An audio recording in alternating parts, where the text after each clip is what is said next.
എല്ലാവർക്കും നമസ്കാരം.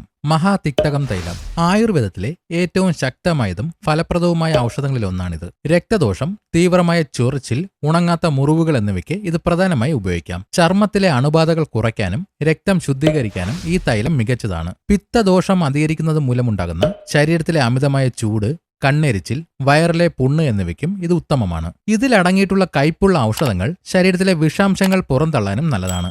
മഹാതിക്തകം തൈലം ചർമ്മരോഗങ്ങൾക്കുള്ള ഒരു ശാശ്വത പരിഹാരമായിട്ടാണ് കണക്കാക്കുന്നത്. ഇത് ബാഹ്യമായും ആന്തരികമായും ഉപയോഗിക്കാറുണ്ട്.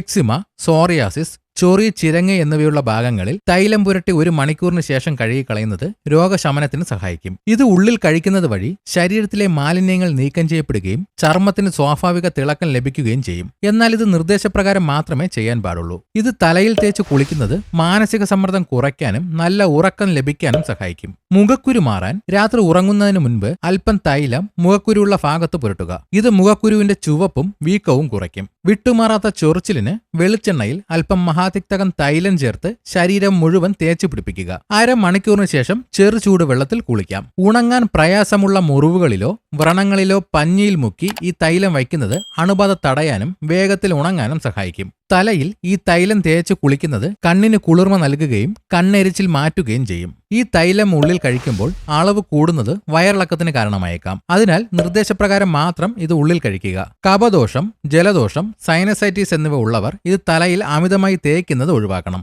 കാരണം ഇത് ശരീരത്തെ തണുപ്പിക്കാൻ സഹായിക്കുന്ന ഒന്നാണ്. ഗർഭിണികളും മുലയൂട്ടുന്ന അമ്മമാരും ഇത് ഉള്ളിൽ കഴിക്കുന്നത് ഒഴിവാക്കുന്നതാണ് നല്ലത്.